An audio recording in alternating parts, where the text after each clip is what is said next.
CGTN, China Global Television Network.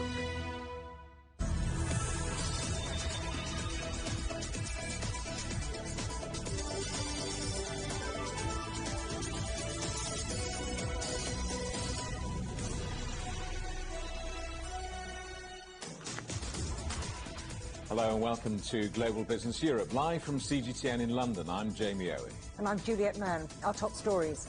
Vaccines and climate change. China and Germany pledged cooperation on key areas, despite wide differences. Our other headlines, India's death toll officially passes 200,000, but experts believe the fatalities and infections are being underreported. Dogecoin rockets after Elon Musk endorses the cryptocurrency by calling himself the Doge Father. And out of this world, tourism takes off in China as space enthusiasts gather to watch the latest rocket launch. China and Germany have agreed to further cooperation on vaccine distribution and climate change, despite disagreements in many other areas. The Chinese Premier, Li Keqiang, has met Angela Merkel over video link in her last such summit as Chancellor. Germany has become China's largest European trading partner during her near 16 years at the helm. Let's talk to our correspondent, Ryan Thompson, who's in Frankfurt. Ryan, what has been discussed today? Hi there, Juliet. Well, the short answer is money and the billions and hundreds of billions of dollars that come with accessing the massive Chinese market that's out there. Germany and China have incredibly close economic ties. It shows in the economic data. In the last 5 years, China has quickly become Germany's #1 trading partner, taking over the top slot that was for so long occupied by the United States. And just recently, under Angela Merkel's leadership, as the president of the European Council, the EU has inked this new deal, investment deal with China. Of course, that is Angela Merkel's legacy in her diplomatic relations with China. And so the meeting today, as much as it was taking a tone about let's take a strong position on our cooperation economically and all that we've achieved and all that we've lined ahead, it sort of honored the woman who has made it all possible. It's the end of an era as Angela Merkel signs off from her last summit with China as the German Chancellor. Her retirement is fast approaching, and under her leadership, Berlin and Beijing have become strong allies. As you know, these will be my final intergovernmental consultations, but I hope it's not the last government consultations between China and Germany. Economic ties are what bond these two countries together. Since high-profile summits were launched, China has overtaken the U.S. as Germany's largest trading partner. Even amid the pandemic, Germany's exports to China have grown at a double-digit pace. And a new investment agreement, inked by the EU and China under Merkel's European Council presidency, is likely to keep that growth going strong.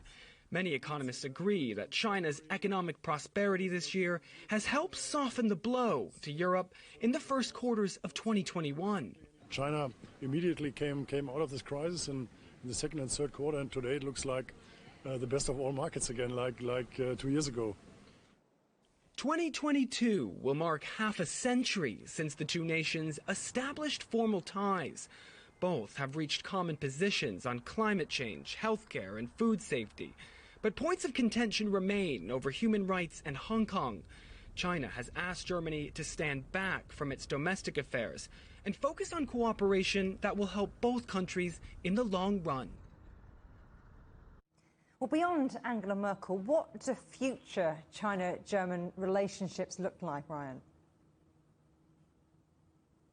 Well, Juliet, federal elections are on the horizon. They're scheduled for September, so we're not that far. And of course, Angela Merkel, as we mentioned in the report, there will be stepping down and there will be a new Chancellor of Germany. The man in her own party, not polling so well. Another woman, someone you probably never heard of before, Annalena Baerbock from the Greens, seems to be the top contender. And it's not a fluke. It's been continuous in the polls over the last few weeks. This woman really does seem to have a strong shot of leading Germany after federal elections in September. Of course, In this whole accord, China has their eye on it because they do want to continue these strong economic ties with Germany, and they are considering the economic cooperation that will come here. Annalena Baerbock, for her part, though, has said point blank that she is not so keen on continuing such strong relations with China. She would like to take a tough stance, potentially a stance that also includes blocking the export and import of certain goods that she believes are questionable. Ryan Thompson in Frankfurt, thanks for the update. Well, Rana Mitter is Professor of History and Politics of Modern China at Oxford University. I asked him about the significance of these talks. Essentially, relations between Germany and China in economic terms have been important for quite a few decades now. That remains the case, even though, of course, Germany's trade is run essentially through the European Union. And of course, we're also at a moment when global trade is changing in some quite significant ways. So Germany as a major producer and exporter, and China, of course, as a country which is looking to export in terms of new and more high-value areas, are two countries that have a lot to discuss with each other. They have a long past. Their trading relationship goes back for many, many years. Will that continue into the future in its present form? Germany and China do have a long trading relationship with each other. Really, in its modern form, it begins as long ago as the 1980s. And that longer history is based on China's need for a lot of the goods which Germany's so-called Mittelstand, middle-level producers, sent out. So this involves various types of technical product, engineering, machinery, and so forth. Now, I don't think that's going to be the heart of where German-Chinese trade will go in the near future, because actually both countries, in a sense, have changed the way that they think about their economic specialization. Germany, of course, still produces large numbers of extremely important technical and mechanical goods. But of course, automobiles, Volkswagen is a big German firm that does a lot in China, is going to have to change the way it operates globally, not just in China, because of the move towards electric vehicles. And China, I think, will want to have more of its own brands and its own presence in that particular market. But at the same time, China itself is also looking to innovate a lot more in tech, in terms of both mechanics and in terms of cyber capacity. And for that reason, I think the kind of economic relationship it's going to have with Germany will no longer be basically the production of relatively cheap goods which can be exported at high value, as was more the case in, let's say, the 1980s or 1990s. Europe declared China a systemic rival last year. That changes the dynamics to some extent, doesn't it? Yes, it does. I think it's fair to say that the EU-China relationship is currently in flux, but I think there's a core economic relationship that is clearly going to be important on all sides. The EU, obviously, one of the world's biggest economic actors, and also, and this is often forgotten, norm setters. There are essentially really only three actors in the world which are setting global norms in terms of products, in terms of legal regulations and so forth, and they are the United States, the European Union, and China. And essentially, it's almost impossible to imagine global trade going on as it does at the moment without those three actors being in some sort of dialogue. Germany, of course, prime mover in the EU context, not least as a major manufacturer. So I think the chances of those sorts of norm-driven discussions on trade breaking down are actually quite low. Chancellor Angela Merkel leaves the world stage very soon. How much of an impact will a departure like hers have on this trading relationship, or are personalities kind of irrelevant in this story? Personalities are not irrelevant to this story, but Angela Merkel has been an immensely important figure for the best part of 16 years in the relationship with China, but also globally as well. There aren't that many people around in the world who have the long experience that she does. But that having been said, I think the arrival of Joe Biden as president is very interesting because although he's only been president for a few weeks, he was, of course, Obama's vice president for 8 years. He has long experience in the US Senate. He knows a lot about trade, and he has an immensely experienced team who are keen to build up alliances and relationships. So he'll be talking to China. He'll be building up alliances with the European Union and old friends in Europe, such as the United Kingdom. And I think that will be the starting point in terms of the next set of discussions. So although there'll be a new chancellor in Germany, that new chancellor will not be operating on her or his own. It could be another woman. It will be operating in the context of a changing geopolitical environment.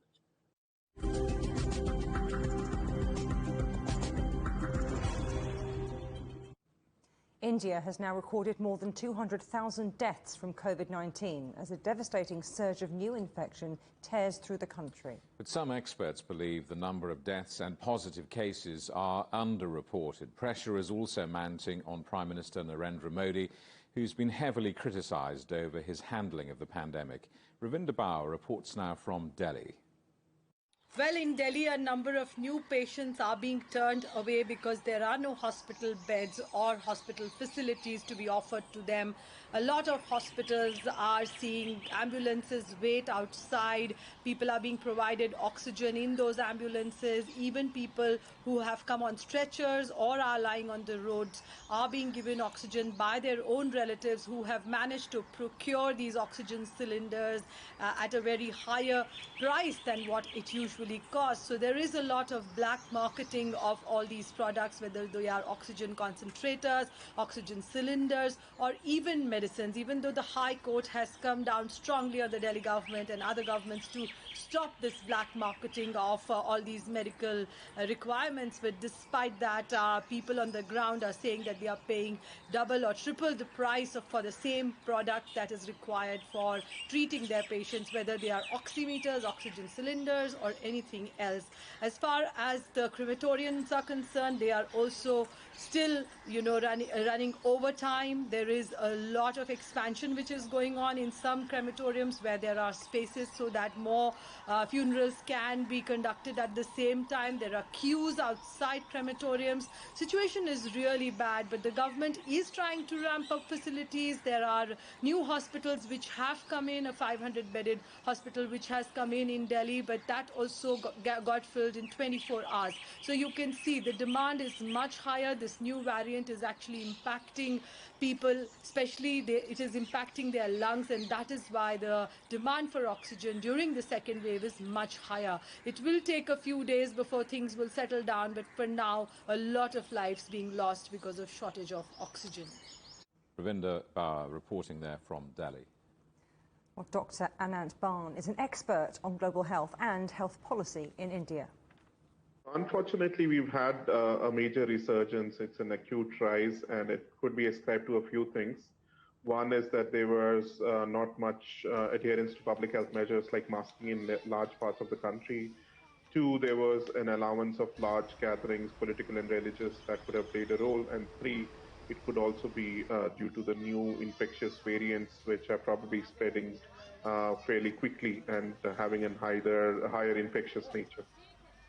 I want to talk a little bit more about the challenges of containing a virus like coronavirus somewhere like India when it comes to things like social distancing, lockdowns, and even mask wearing, like you mentioned. It's certainly a challenge. I mean, as you know, India is a large country with a very large population, and so social distancing can be very difficult to accomplish, especially in high-density urban pockets. On top of that, adherence to masking, etc., when there is, when you're dealing with such a large population, requires sustained efforts, health communication, and that by itself is certainly, not easy to do and requires a lot of role modeling and reinforcing. So those are the kind of challenges of dealing with the pandemic, which has now been going on for well over a year. And so that keeping that messaging reinforced in the absence of people seeing that this is a major issue when they started having that feeling when cases went down. I think that's where the problem started arising, that people perhaps did not take it seriously anymore. India is home to the world's biggest vaccine maker, but the vaccination program there is very slow, isn't it? Well, we have done a lot of vaccinations, but given the size of our population, the coverage hence is relatively much lower. And I think that is always going to be a challenge in countries of our size and population. Certainly, to be able to get effective coverage, we will need to vaccinate a whole lot of people at a much rapid pace. Otherwise, the impact that we seek of vaccination will be delayed, and that is obviously also going to be a factor in the pandemic response. But this isn't a crisis just for India. It's a crisis for everyone around the world, isn't it? Absolutely. I think if the one lesson which the pandemic has taught us is that we are all interconnected, and anyone who's at risk in any part of the world also means that other folks anywhere else in the world are also at risk. We all need to work as a global community in responding. The sooner we are able to work cohesively in responding to the pandemic, the safer all of us will be. But while India is using a lot of the vaccinations it's producing internally, domestically, that's going to have an impact on the global community too, isn't it? It is certainly, a cause for worry. India has been fairly kind in sending out vaccines so far to many other countries by way of donations, sales, etc. Right now, it's dealing with probably the worst pandemic phase. As you've seen, the number of cases are humongous as compared to earlier experiences, and hence vaccines have to be a key part of the response. India is lucky to have vaccine production units in-house. It also has a large demand for vaccines now. So to cater to them probably might be the priority for the government for the next short while. Hopefully, once things will settle down with the cases, there might be an opportunity to again start exporting more actively. Pakistan says it's considering stricter lockdowns after more than 200 COVID-19 deaths in a day for the first time since the start of the pandemic. Healthcare facilities are at risk of being overwhelmed, with ventilators and oxygen in short supply. Around 2 million vaccinations have been administered, but the country has struggled to procure supplies. You're watching CGTN. Still ahead, Joe Biden clocks up 100 days as president. What's he achieved so far, and what does he plan to do next?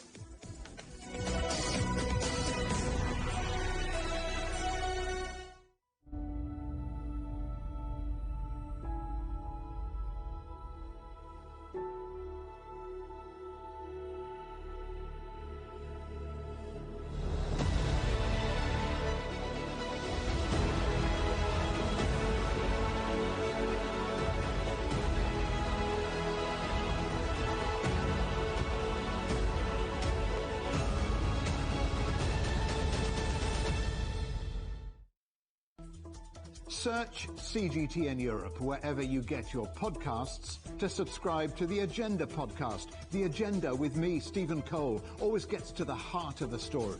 Just subscribe today and listen now.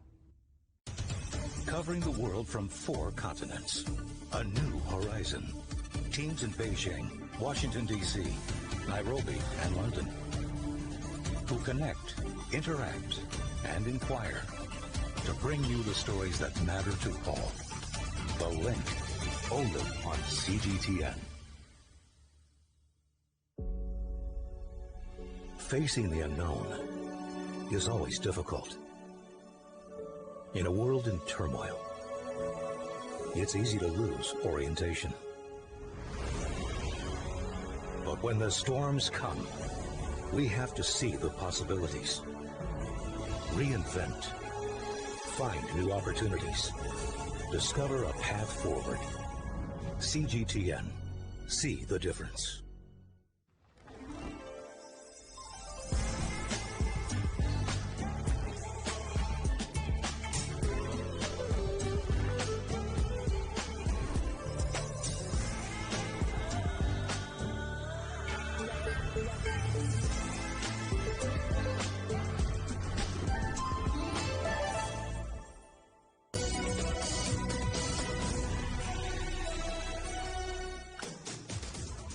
Welcome back to Global Business Europe.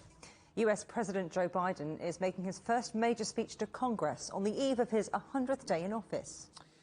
Biden is expected to lay out far-reaching spending plans for families, as well as tax rises for the super-rich and his coronavirus rescue plan. Let's talk to our correspondent, Nina Potts, in Washington. Nina, what can we expect from Biden's address? Well, supporters of President Biden are emphatically denying that he's just a transitional president, instead claiming that he's a transformational president and that we can expect to hear tonight a vision that goes well beyond, that's far more ambitious than anything even Democrats had hoped for. He is expected to focus on his massive spending plan, and he wants to put a bid in essentially to lift millions of Americans out of poverty and tackle the root causes of inequality. And he wants to do that by spending trillions of dollars. There's a lot beneath the surface, including child tax credits, which will be extended. There'll be a plan for universal preschool and free community college and expanded healthcare, which for Europeans may not seem like much, but certainly in the American context are quite radical ideas. He sees this moment as a once-in-a-lifetime chance to change the current trajectory of America. And the message to the rest of the world is that if America was broken, then it can be fixed by spending trillions of dollars through this massive government spending plan. He is expected to make a plea for police reform and to touch on immigration. But the White House has been relatively quiet on immigration, which, as you know, is extremely divisive in this country. The White House has a plan for asylum seekers to put in requests and to have those requests processed in the countries of origin. Whether that's realistic or not, I don't think anyone knows. But essentially, the Biden administration is very adamant that talk of immigration should not undermine his plan for major social policy reforms. 100 days in office is always seen as a significant milestone in the United States. How has he done so far? What's the view? Well, it slightly depends on who you talk to. I mean, in assessing his report card over the last 100 days, remember he came into office pledging deeper bipartisan cooperation. He was leaning very much on his decades of experience on Capitol Hill, the fact that he knows most U.S. lawmakers, that he understands the inner workings of Congress, that he understands the political divide. I would say that that level of bipartisan cooperation has not materialized. He has perhaps taken the toxicity out of public discourse. He's lowered the temperature. He hardly mentions his controversial predecessor, Donald Trump. But critics say that he missed an opportunity, say, on issues like the withdrawal from Afghanistan, to make more of the common ground and consensus with Republicans. We saw him come out yesterday and pat himself on the back and pat America on the back for its advances on the vaccination program. But the truth is the Biden administration has hit something of a wall in terms of vaccine hesitancy. We now are seeing an oversupply of vaccines, and something like 42% of Republicans reluctant to take vaccines, with very specific, according to focus groups, issues that they have with the vaccines. For example, they don't want to see the sight of Dr. Anthony Fauci. They would rather carry, according to certain focus groups, fake vaccination cards rather than have the vaccine. And they're convinced that, and this is certainly not the case for all Republicans, but perhaps people that are most resistant to it, they think that the government is about to pump them full of booster jabs for the end of time. So the Biden administration does have an issue to grapple with there, and immigration, of course, being very divisive. And I think the seeds are being sown now for the kind of culture wars and the values fight. That fight will be played out from now until the end of this administration. Nina Potts in Washington, thank you very much. Well, to New York now. The U.S. stock market seen unprecedented growth during Joe Biden's first 100 days as president, better than any other commander-in-chief in the last 75 years, according to the bank J.P. Morgan. Let's talk to our correspondent, John Terrett. John, Trump always put a lot of emphasis on stock market performance as a sign of his success as a president. How has Biden fared in these first 100 days? Well, Juliet and Jamie, I remember back when he was elected in November saying to you that the markets here felt the best thing that he could do was do nothing regarding the U.S. economy. Just leave it completely alone, because they were quite happy back then with the way things were going. And more or less, that's what has happened. There really hasn't been much tinkering around the edges. The stock market has gone up in a tremendous fashion, where people were very concerned initially that it might actually fall just because he was Joe Biden, leading a Democratic administration after the Trump administration, which is, of course, all rah, rah, rah for America, and certainly rah, rah, rah for the stock market. Now, I think that Wall Street feels that he has been, as president, much more progressive than they ever thought that he would be. And Nina touched on this just now. I mean, he was all bipartisan when he was in the Senate. And since he's been the president, I think that certainly people on Wall Street and many people in the Republican Party are just, their mouths are wide open. What is he going to say next? Because it's all of the left. And so tonight we come to the joint session of Congress, which we also think of as the State of the Union. Normally it is the State of the Union, but not in the president's first term. And he's going to come up with a lot more of this stuff. Police reform, as Nina was touching on just now, gun safety, immigration, COVID-19, which is the major domestic policy, of course, at the moment. But at the center of it all tonight will be children and families and schools and colleges. And this is an attempt to make the economy more fair than it has been, to end the trickle-down effect that we've been living with for the last 40 years since the era of Reagan and Thatcher back in the early 1980s. Now, I don't know whether we have time for me to run through some of this. It's a bit of a laundry list, but here we go. The centerpiece then, the American Family Plan, free pre-K, which I think we call nursery school in the UK, up to 5. They don't want anybody with kids under 5 paying any more than 7% of their income if they are lower and middle income people on childcare. They're going to extend the child tax credits, which is basically a tax credit for having children, as Nina was touching on just now. We're told there are tax cuts coming for lower and middle income earners and, crucially, free community college education. Now, the cost of a university education in America is astronomical. I have put 2 girls through university, and honestly, I honestly question what we spent our money on. You can get just as good an education at a community college, and you pay half the price because it's just round the corner. Now this proposal offers you 2 years. So that's going to help an awful lot of people. Just quickly, how will it be paid for? White House says tax the rich. It'll all be done in 15 years. But this is a lot of spending. $1.8 trillion this time, $1.9 on the rescue plan, $2 trillion on the infrastructure plan. You can't imagine what this money looks like were it to be laid out end to end. And there will be a battle in the Congress, as I think Nina was saying, and Biden will hit the road to sell it to the American people. But, you know, it's not all going to get through. Juliet. But, John, there might be some shrewd investors out there who might well be able to afford an American college education. I'm going to make you an offer you can't refuse. Dogecoin. Oh, I've been waiting for this for years. What's taking you so long to make up your mind? Dogecoin. Oh, I'll take that offer from you. Okay, fair enough. Well, I mean, look, Elon Musk is such a character. He's the head of Tesla, as you know. He's the head of SpaceX and all of that. And he really is a self-publicist. And within the last 24 hours, in fact, I think this morning, he went out there and he tweeted on Twitter that he is the Doge father. And, of course, what happened to Dogecoin, this cryptocurrency that was formed in 2013 as a joke? It shot up by 20%. Now, this is exactly what we were talking about on yesterday's program. Musk is accused of buying this stuff, talking it up on Twitter because he can, and then profiting from it at the end of the day. Now, he's done it with Bitcoin. Now he's doing it with Dogecoin.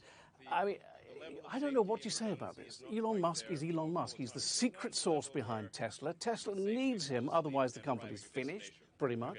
And it's all to do with his appearance on Saturday Night Live, which is a major comedy program here on NBC. It airs live every Saturday. Millions of people watch it, often in a drunken haze. And he's hosting it. And it's a major, major, major honor for him to do that. And this tweet was associated with that. It could be that there will be regulations imposed against him now by the leading regulator, the SEC, because you can't market manipulate. You really can't. It's against the law. You can't market manipulate, but he certainly knows about publicity, doesn't he? And some other companies on the stock market would rather like a bit of free publicity right now. Boeing, they're feeling the pressure, aren't they? Although their results weren't as bad as analysts expected. I mean, just to go back to Elon Musk for a second. I mean, that's the whole point. You know, he is Elon Musk. It's what you get with him. And I don't know how you rein in a personality like that. And a man who has all that money can essentially do what he likes, as you know. Yeah, Boeing could have been worse, couldn't it? I mean, but the trouble is, though, this is the 6th major loss that this incredible U.S. corporation, which is right at the heart of the administration, whoever they are, foreign policy. It's the 6th loss in a row, and of course it's all down to the 737 MAX. I know the MAX is back in the air now, but the problems still persist after Indonesia and Ethiopia. They're trying to recover from it. It does not get helped at all. They're caused by the fact that departures from European airports are down 75% compared to where they were pre-COVID-19. Boeing sees some optimism. Well, the Americans are very optimistic people. That's all I can say. Good luck to them.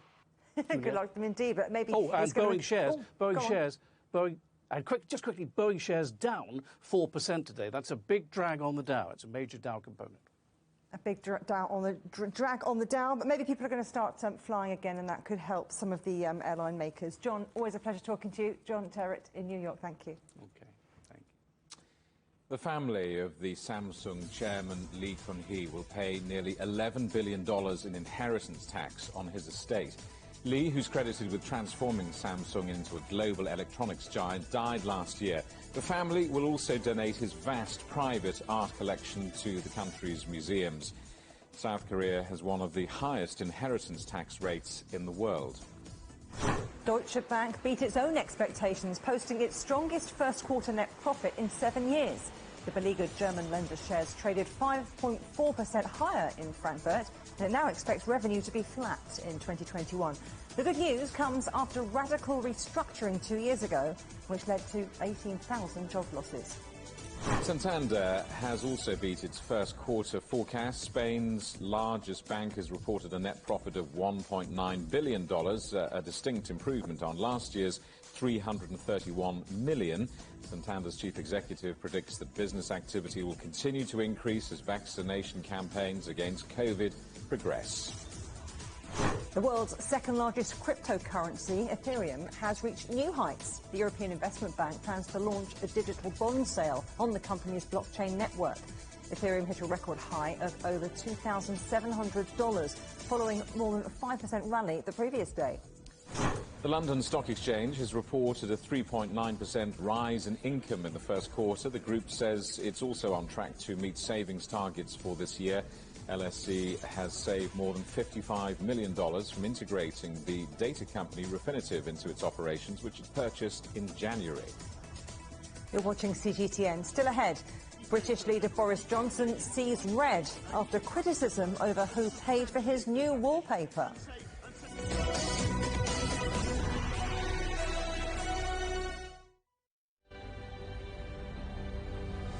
More than 100,000 people in Italy have now died from COVID-19. The vaccination programme offers some hope for the future, but intensive care units are near capacity.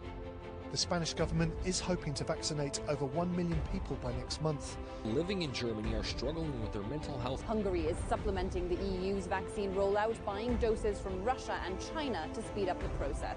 4 million people have tested positive in France. After a grim winter, the promise of a spring bloom that could mean freedom for millions.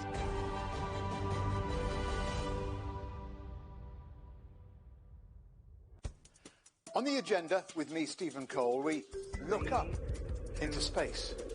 We look down into data. We look at debt. We look at politics. We look at opioids, climate change. We look at all the issues that really matter around the world. But you matter too. We want to tell the stories you want to see and hear about. Make it your agenda.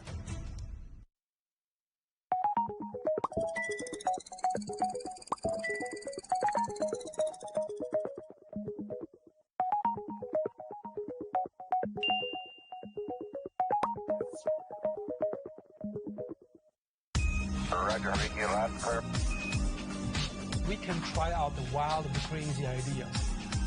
Nothing can stop an idea whose time is coming. This idea is coming. I actually feel quite comfortable in isolation. We should all be very busy when we're trying to save the world. Oh, hell. We hope it will happen. We have to live in hope. The agreement is signed. But what is the real deal now the UK has left the EU? For trade, for business, for the city, for ordinary people. Make sense of Brexit with CGTN.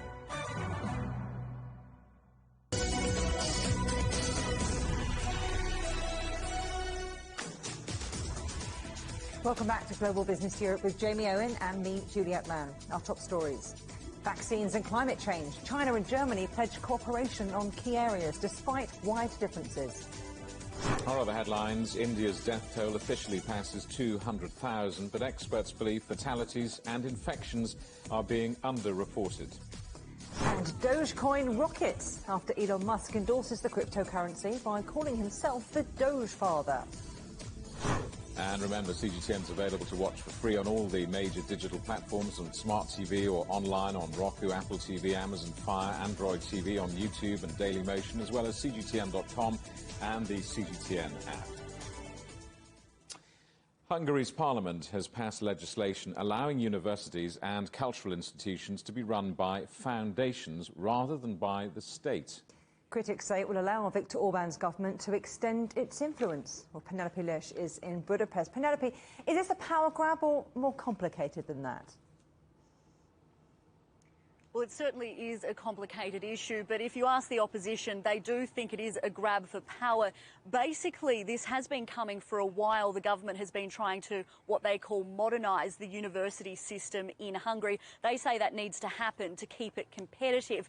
Basically, what has occurred is that there's these foundations that have been started that will basically take over a number of universities, and a vote in Parliament has transferred assets worth billions of dollars, including real estate, a harbour and a palace, across into these foundations, which will control 11 of the state-owned universities, as well as other cultural institutions. Now, these foundations, they're run by government-appointed boards of trustees. So the concern is that many of these trustees that are now in charge of the foundations, and therefore the higher education sector, and also all of their funds, are very close with the Fidesz ruling party, and that they may use the influence that they have to continue to influence the way Hungarians think through higher education and how that's managed into the future, even if the ruling party was to lose at the next election. Now, that's something the government has strenuously denied. They say this has been in the works for quite some time. But take a listen to the opposition when we spoke to them earlier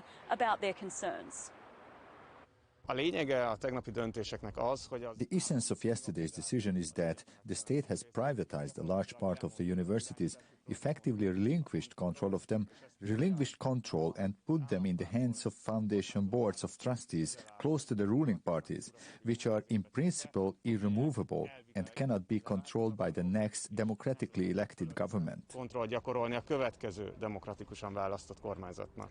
Now, the government has provided a very lengthy response to these claims that it could lead to corruption within the sector. They say these are private legal entities, these foundations, and they'll be protected as so. They've also noted that the assets these foundations now have and have control of can only be used for public purposes and for higher education, that they do not become private property in any form. But it certainly is a contentious issue here in Hungary. A contentious issue that might add to a growing standoff between the EU and Hungary and some other Eastern European countries, Penelope. Well, that's right.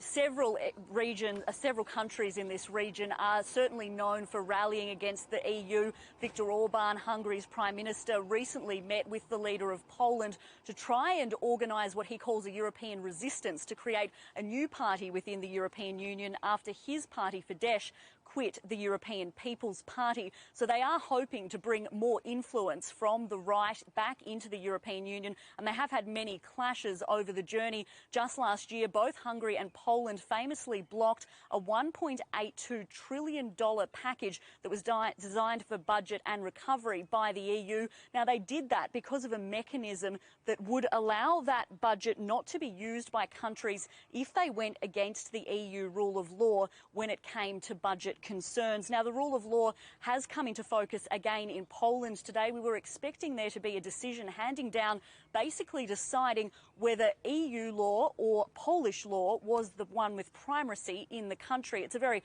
complicated issue, but it's come about after a review was called for by the Polish Prime Minister after another ruling which was made by the EU court, after concerns that there were issues within the judicial system in Poland, a move that had been made by the ruling Law and Justice Party that the EU saw would bring undue influence into the judicial system and make it unfair. Now, in that case, the EU rule of law was said to be on top, but this new case, which is yet to be decided, will decide again whether the Polish constitution can overrule it. It is expected to now be delivered in mid-May. One of the judges presiding over that case, she's a well-known Eurosceptic, and there were many questions raised by critics over whether she was the right person to be making this decision when it involved the European Union and Poland so closely. But we'll have to wait until later, around 3 weeks, until we can work out exactly what will happen there. But it certainly will have a serious impact for Poland and the EU going forward. Complex stuff. Penelope Lesch, thank you very much. The refurbishment of UK Prime Minister Boris Johnson's Downing Street apartment will be investigated by the Electoral Commission. The row over who paid for Johnson's wallpaper escalated at Prime Minister's Question Time, with the leader of the opposition, Sir Keir Starmer, criticising the Conservatives for what he called dodgy contracts, jobs for mates and cash for access. Well, let's talk to our correspondent, Naweed Jabarkil at Westminster. Naweed, why is all this so significant?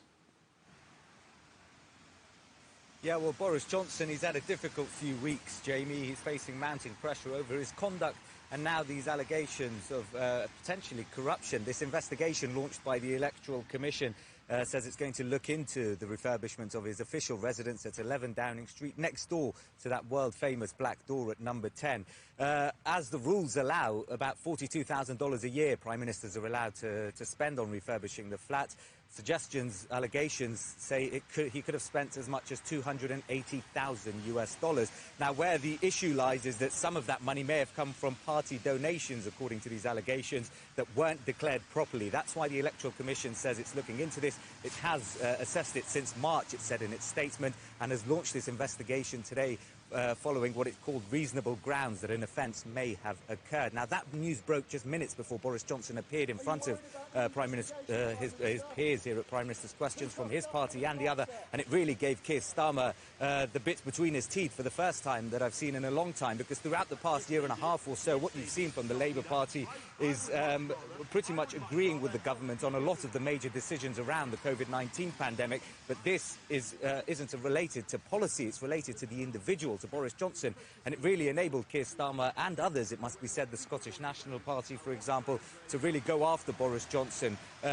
Boris Johnson had called Keir Starmer, for example, Captain Hindsight, saying he always had the right answers afterwards. In response, a few hours earlier, Keir Starmer saying Boris Johnson is now major sleaze. And what you really saw is all of this coming to the fore, because in a matter of days, on the 6th of May, there are crucial local elections coming up all across the United Kingdom, where the Labour Party and other parties are trying to win more support from key Conservative areas, those constituencies around the UK where local decisions are really made. Here's just a glimpse of some of the ill-tempered, some of the harsh words that we heard a few hours ago. Have a listen. What I believe has been strained to breaking point is the credulity of the public. He has half an hour every week to put serious and sensible questions to me about the state of the pandemic, about the vaccine rollout, about what we're doing to support our NHS, about what we're doing to fight crime, about what we're doing to bounce back from this pandemic, about the economic recovery, about jobs for the people of this country. And he goes on, Mr. Speaker, about wallpaper when, as I've told him umpteen times now, I paid for it. Some very angry words there from Boris Johnson, but what this does do is add to a recent series of allegations looking into his conduct. One was, for example, a leak to the BBC, text messages between Boris Johnson and James Dyson, the billionaire businessman, where Boris Johnson said that he'd, quote, fix tax issues to get the company to come here to fix ventilators. Another issue was a quote that he said he'd rather see bodies pile high than order a second national lockdown in the UK. He's denied, categorically denied, saying that he said that. There are suggestions that there's a recording of that. If that surfaces in the coming days, it's going to lead to some tough questions for him. He's denied any wrongdoing with any of the allegations, but these suggestions of misconduct and allegations of possible corruption just aren't going away. Jamie. While they were slugging it out at Prime Minister's Questions, the leader of the Democratic Unionist Party, Arlene Foster, the First Minister of Northern Ireland, resigned in the last hour or so. The name won't mean much, perhaps, to an international audience, but how significant is that? What's behind it? Yeah, potentially very significant. It is a big issue here in the UK because Northern Ireland, part of the United Kingdom, but also part of the customs union following that breakaway from the European Union. Arlene Foster says she's going to step down as leader of the Democratic Unionist Party on the 28th of May, 1 month's time. She'll then step down as the First Minister, so essentially the leader of the devolved government there, part of the UK government here at the end of June, so in 2 months' time. And this is significant because, similar to Boris Johnson here, what has happened is that she's lost the backing of her own party. The way politics works in this country, it's not just the individual, but the party that's voted for here. And it seemed that out of the 27 members in the Stormont Assembly, the Northern Ireland Devolved Assembly, about 20 of them have written saying they wanted a leadership contest. They didn't trust the leadership that she was taking, the direction she was taking the party in. And it seems that now she's gone, essentially, before she was pushed. Jamie. I have sought to lead the party and Northern Ireland away from division and towards a better path. There are people in Northern Ireland with a British identity, others are Irish, others are Northern Irish, others are a mixture of all three, and some are new and emerging. We must all learn to be generous to each other, to live together and to share this wonderful country. Arlene Foster, she has become the first woman to lead Northern Ireland as First Minister. She's also the youngest woman to take on that job. She took over the party in 2015, and it seems that she really didn't want to leave, according to sources in Northern Ireland. But what she's had done in the past couple of years was dealt with the issue of Brexit, which has become very divisive, as well as the COVID-19 pandemic. And just with regards to Brexit, that's going to be key coming up in the next few weeks, in the next few months before she steps down. The fact that someone needs to replace her, there are plenty of disagreements over that border issue. It seems that Brexit may have been the issue that lost her the backing of her leadership. And with regards to the EU, the Irish Foreign Minister Simon Coveney tweeting in the last few minutes saying that he's disappointed to see her go. And it's really going to be a crucial moment for the UK to decide who comes in after her, because there's still a lot of issues over that delicate power-sharing arrangement in Northern Ireland. Jamie. Naweed Jabakel in Westminster. Thank you very much. Well, let's stay with the UK, where the Health Secretary Matt Hancock has been speaking at Downing Street, pledging more equipment for India and detailing the prospects for summer travel. Let's join our correspondent, Guy Henderson, from the Department of Health and Social Care. Guy, the UK is in a very different place to the first weeks of 2021, but has what's been said in this press conference been enough to push Boris Johnson's wallpaper and who paid for it off the front pages tomorrow? Well, I think as restrictions are easing across the UK at the moment, Matt Hancock's main message during this press conference, I think, was to urge people not to be complacent. He kicked off this press conference right at the top, talking about what he described as the harrowing scenes emerging from India, and he detailed the aid shipments, one which has just arrived, a second one which he said would be on the way later this week to India and will include oxygen supplies from Northern Ireland. He spoke about how ultimately all countries were on the same side and that in its hour of need will be there, he said. Variants from places like India, the health minister said, remain the biggest threat to progress, the biggest threat to the UK being able to continue to ease its restrictions through the summer months, with further easing expected in May. He spoke about how booster jabs were a plan that was being developed by the UK to account for those variants, and he was able to announce that the UK could confirm that Pfizer-BioNTech will be sending 60 million more doses to the UK to account for those mutations and to allow people to take booster jabs and keep up with those mutations going forward. And guys, something very important to people up and down the country, getting on holiday. So vaccine passports, they're going to be used, aren't they, to allow people to go abroad outside the UK. When is that going to happen, though? So there's sort of two parts to this. The first is, when could frictionless international travel to at least some countries begin to return for people looking to go on holiday? And the answer to that question is that the earliest that could possibly begin to happen to some countries where people will be able to come to and from without quarantining could be the 17th of May. We don't know that yet, but the sounds we've heard from senior officials suggest that as things stand, people looking to go on holiday through the summer might expect some good news on that front in the next couple of weeks. The next part of that question, of course, is at what point will a vaccine passport or vaccine certificate system come in to accompany that, as officials have been talking about through the day. Now, obviously, the idea would be that as countries are added to what is expected to be a traffic light system, so countries that are on a list of sort of green countries who have high vaccination take-up, travel will be allowed to and from them without quarantine, that you would then have a system in place when that happens for people to have proof that they are safe to travel, that they are immune, that they have had a vaccine or have had a negative test. For that kind of system to work, though, there is, of course, a requirement for something to happen that has been lacking at various points through this pandemic, and that is international cooperation. Britain's airports have been all but empty for months. A plan may be emerging now to change that in time for the summer holiday rush. Vaccine passports have already been used in domestic trials that saw crowds return to the World Snooker Championships, for example.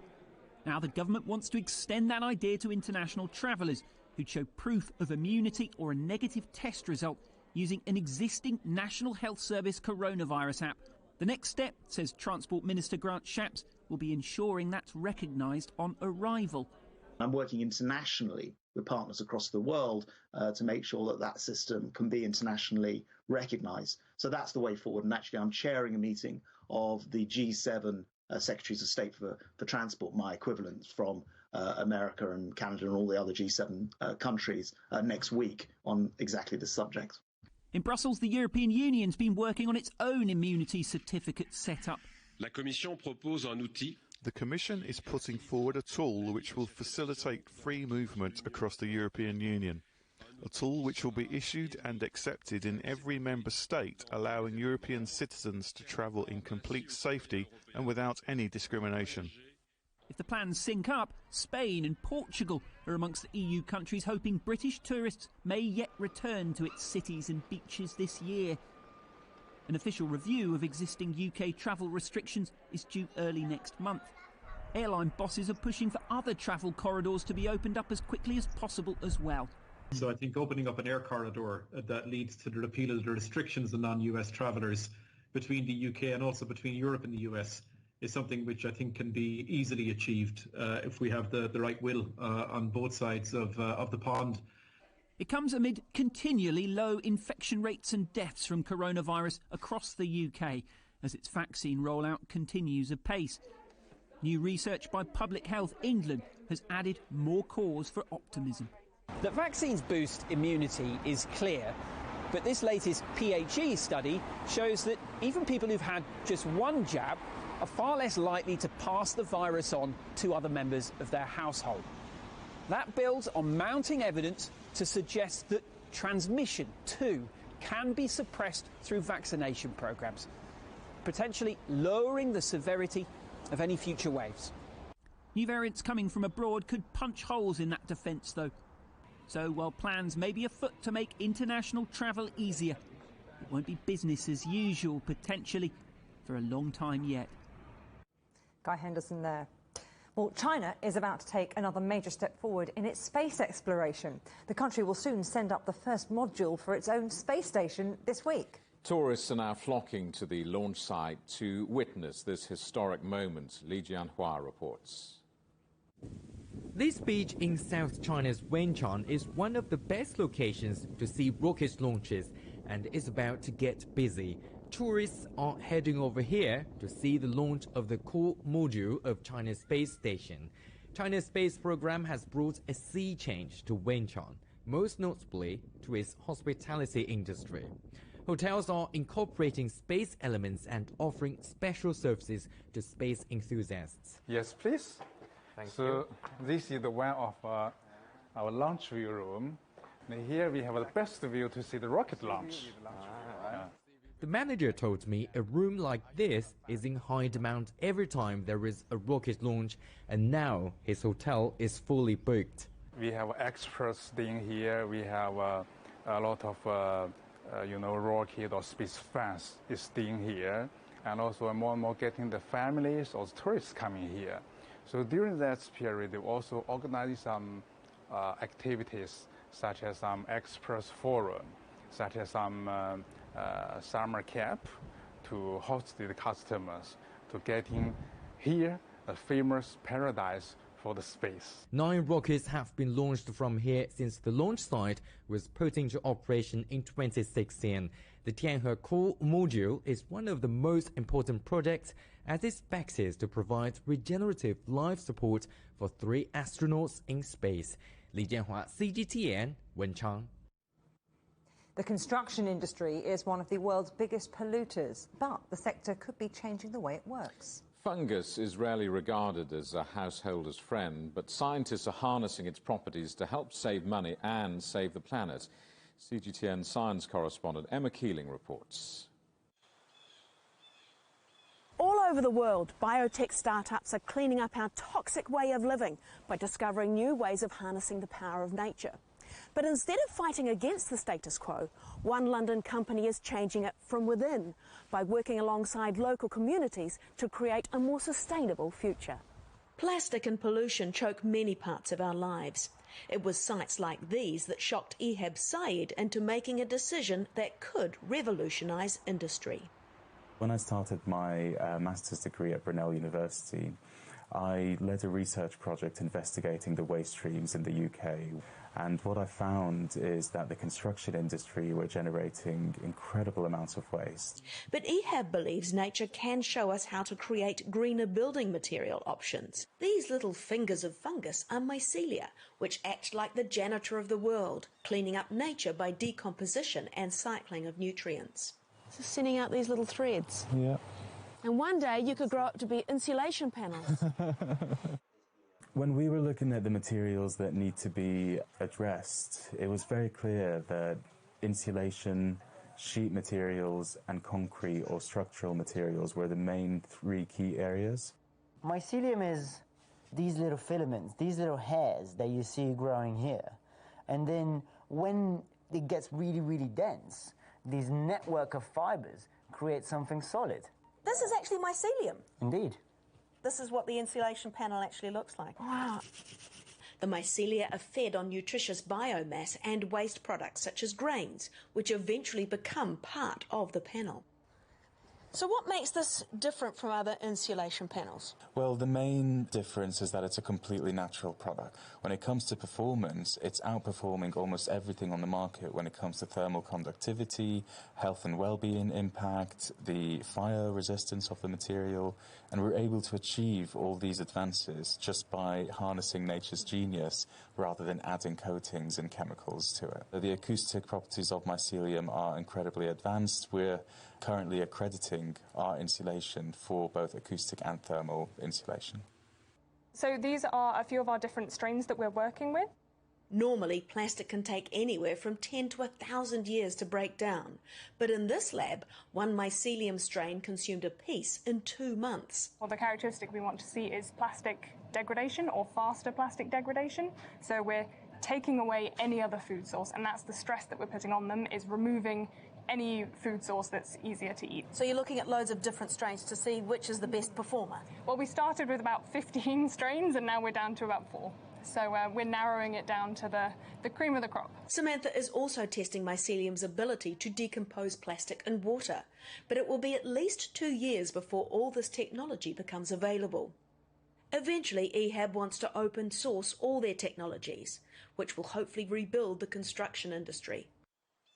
It's a really, really exciting way of showing how, industry is not separate to community, government and academia. We need to integrate all those different parts to really have a step change, especially at a time of climate crisis. Fascinating stuff. Emma Keeling reporting for CGTN's science show Razor. We all know that electric vehicles are a breakthrough for the environment. How about a vehicle that clears the air of pollutants as it drives? Well, it may sound like the stuff of fantasy, but that's what one London design studio has come up with. The Aero, made for China's IM Motors, sucks up exhaust fumes and cleans them through onboard filters. To see more, europe.cgtn.com. And that's just about it for Global Business Europe. Thank you for watching. More on all of our stories at europe.cgtn.com, and do follow CGTN Europe on Twitter, Facebook and Instagram. We're on smart TV apps such as Roku, Apple TV, Amazon Fire and Android TV. We're on YouTube and Dailymotion, as well as CGTN.com and the CGTN app. Coming up next on CGTN Africa Live. We'll see you again tomorrow, same time, same place. From all the team here in London, goodbye. Goodbye.